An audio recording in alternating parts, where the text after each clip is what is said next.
अंतर बराबर है, और जब अंतर बराबर होता है तो दोस्तों प्रथम पद प्लस अंतिम पद बटे 2। यहाँ पर देखिए एक फार्मूला और फेल हुआ। वो कौन सा फार्मूला फेल हुआ? बीच की संख्या।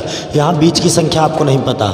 जब बीच की संख्या आपको नहीं पता तो आप कैसे निकाल पाओगे भाई? लिखी तो है नहीं सारी कि इधर 3 कर दिया उधर 3 कर दिया, बीच में जो मिल गई। अब यहाँ बीच की संख्या भी नहीं पता कर सकते, पदों का योग बटे पदों की संख्या भी लगाने में हमको प्रॉब्लम होगी। तो हमको क्या आसान है? प्रथम पद प्लस अंतिम पद बटे 2।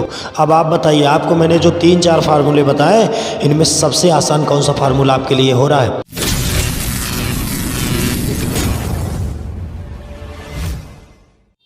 दोस्तों नमस्कार, मैं आर के सर एपीएस एकेडमी में आपका हार्दिक स्वागत करता हूं। दोस्तों अभी जल्दी से हमने सोचा है कि कोरोना पता नहीं कितने दिन तक चले और आप लोगों को कब तक घर पर बैठे रहना पड़े, तो इस कारण मैं 2 वीडियोस डेली डालना चाहता हूं, यानी 2 चैप्टर्स का। तो अब मैं परसेंटेज के बाद आपका स्टार्ट कर देता हूं एवरेज, साथ में एक एवरेज चलेगा, इधर परसेंटेज के साथ में लाइन से profit loss SI CI chapter चलेंगे, इधर मैं दूसरी यूनिट उठा देता हूं एवरेज से। तो औसत से संबंधित समझते हैं कि औसत किस तरीके से समझा जाए ताकि आपको लगभग हर सवाल आने लगे। बहुत ही बेसिक तरीके से आज हम औसत के बारे में समझते हैं। तो दोस्तों देखते हैं औसत के बारे में। सबसे पहले समझ लें, आपको पता होगा औसत बराबर पदों का योग बटे पदों की संख्या। पदों का योग बटे पदों की संख्या, ये सिचुएशन होती है कि पदों का योग बटे पदों की संख्या। लेकिन औसत के कुछ और फार्मूलों के बारे में आज हम डिस्कस करेंगे एक बहुत ही बेहतरीन तरीके से, ताकि आपको औसत का कोई भी सवाल न फंसे। तो देखिएगा, औसत बराबर दोस्तों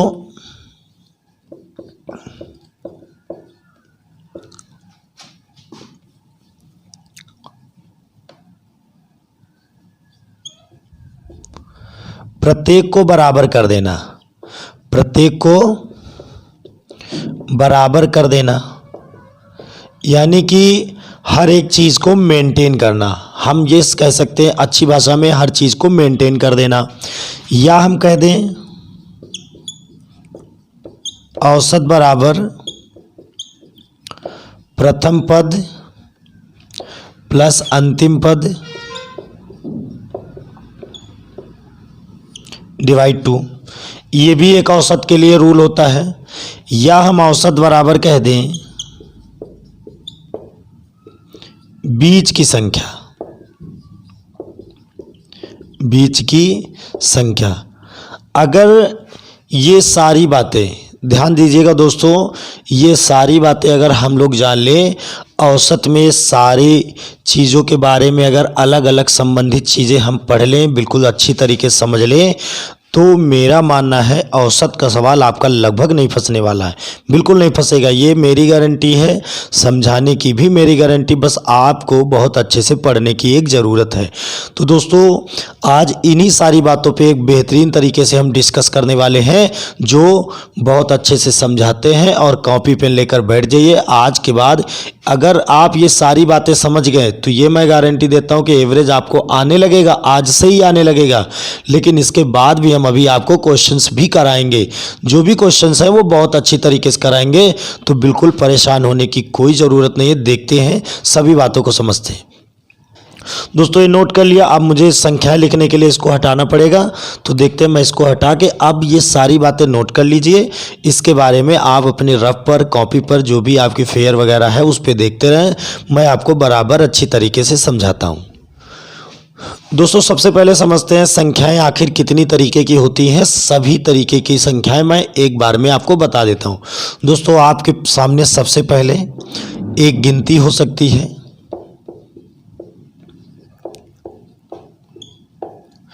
या फिर विषम संख्याएं हो सकती हैं,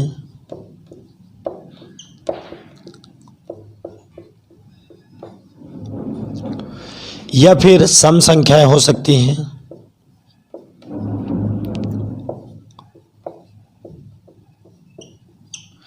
या किसी चीज का एक प्रकार से पहाड़ा भी हो गया दोस्तों।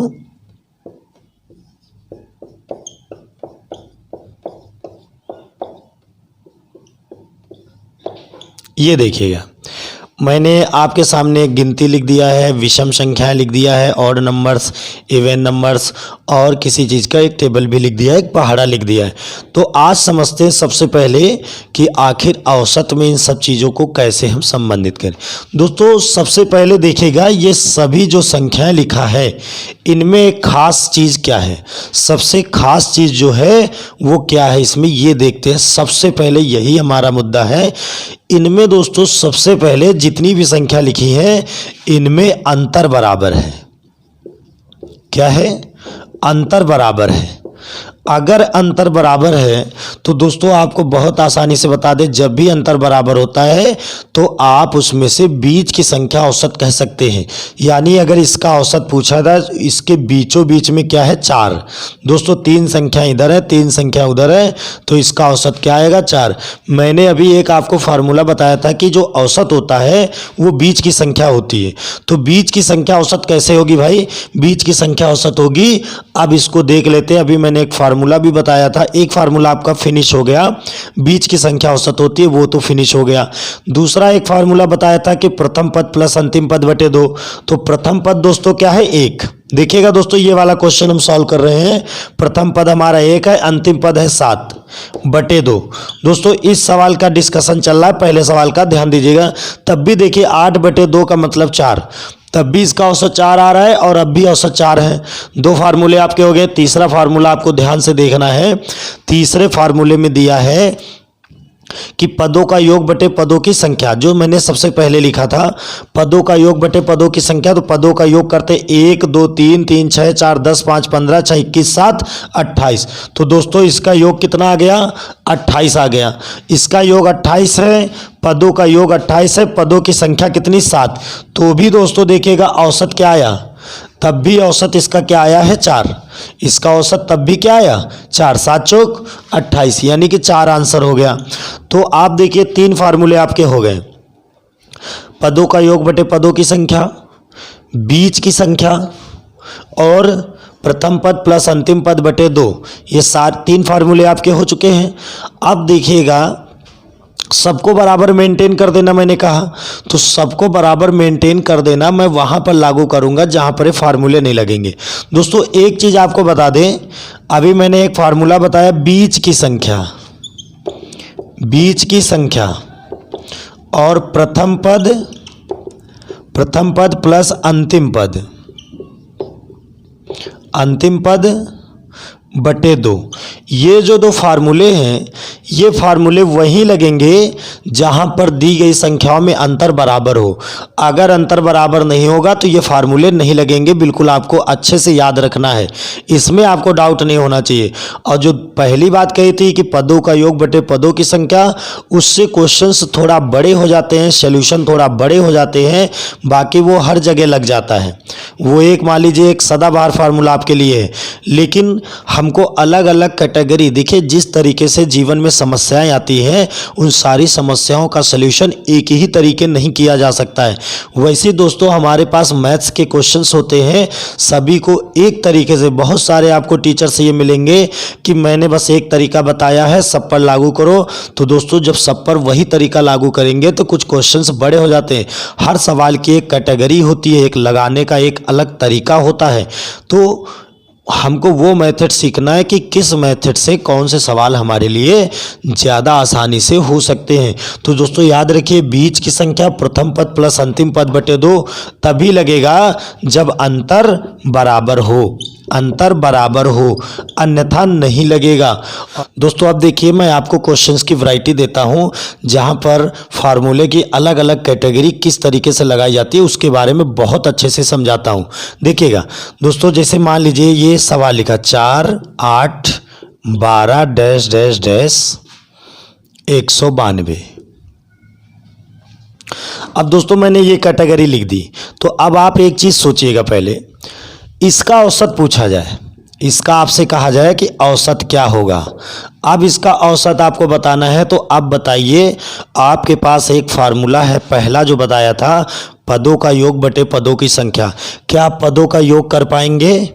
यहाँ तक आप पदों का योग कर पाएंगे? अब नहीं कर पाएंगे, आपको प्रॉब्लम होगी, नहीं कर पाएंगे, दिक्कत होगी आपको। तो पदों का योग बटे पदों की संख्या, हमको ये भी नहीं पता चलेगा कि ये कितने पद हैं। वैसे मैं इसमें भाग करके ये चीज़ तो लगभग पता कर सकता हूँ। ये चीज़ पता करना कि कितने भाग हैं, मतलब कितनी संख्या है, ये आसान है, लेकिन इसका योग करना आपके लिए दिक्कत होगी। तो अब यहीं पर देखिए, ये 4 का पहाड़ा चल रहा है, यानी इनमें अंतर क्या है? अंतर बराबर है। और जब अंतर बराबर होता है तो दोस्तों प्रथम पद प्लस अंतिम पद बटे 2। यहाँ पर देखिए एक फार्मूला और फेल हुआ। वो कौन सा फार्मूला फेल हुआ? बीच की संख्या। यहाँ बीच की संख्या आपको नहीं पता।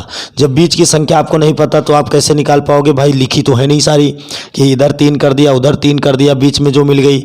अब यहाँ बीच की संख्या भी नहीं पता कर सकते, पदों का योग बटे पदों की संख्या भी लगाने में हमको प्रॉब्लम होगी। तो हमको क्या आसान है? प्रथम पद प्लस अंतिम पद बटे 2। अब आप बताइए, आपको मैंने जो 3-4 फार्मूले बताए, इनमें सबसे आसान कौन सा फार्मूला आपके लिए हो रहा है? प्रथम पद प्लस अंतिम पद बटे 2, यानी कि 4 प्लस 192 बटे 2, यानी हमारा हो जाएगा 196 बटे 2, यानी कि यहाँ पर 2 ने 18, 2 8 16, आंसर हमारा 98 हो जाएगा। ठीक, हमारा 98 आंसर हो जाएगा। सिंपल है, सेकेंडों का सवाल था, हो गया बड़ी आसानी से। यही चीज़ें समझना है कि अलग अलग कैटेगरी के अलग अलग सवालों का एक रूप चलता है। दोस्तों आज मैंने आपको औसत के बारे में बहुत अच्छे से समझाया है और बहुत अच्छे से पढ़े। इसके बाद अभी औसत के बारे में मैं 1-2 क्लासेज और पढ़ाऊँगा। उसके बाद मैं लाइन टू लाइन एक एक क्वेश्चन में करूँगा, तब मैं बताऊँगा एक एक क्वेश्चन। पहले आपको बेसिक बहुत अच्छे से बता दूँ, और परसेंटेज के भी वीडियोज़ आपको डेली मिलते रहेंगे। वो चैप्टर उधर चलता रहेगा, ये चैप्टर इधर चलते रहेंगे। 2-2 चैप्टर्स लगभग एक साथ हम लेकर चलेंगे, क्योंकि अभी कोचिंग्स खोलने का कोई ज़्यादा पता नहीं है और प्रॉब्लम्स ज़्यादा चल रही हैं, और आपके एग्ज़ाम भी आने वाले हैं, जो भी मतलब एग्ज़ाम होने हैं। तो आप अपनी तैयारी को कंटिन्यू रखो। मैं 2 वीडियोज़ 3 वीडियोज़ या 2-2 चैप्टर 3-3 चैप्टर, मुझे जैसा उचित लगेगा मैं वैसा पढ़ाऊँगा। आप इससे बिल्कुल मत डरिएगा कि प्रॉब्लम ना हो जाए, पूरा कोर्स ना हो पाए। बिल्कुल आप पढ़ें तो पहले जो आप पढ़ें उसको भूलें ना, आपका कोर्स अपने आप कवर हो जाएगा। चलिए ठीक है।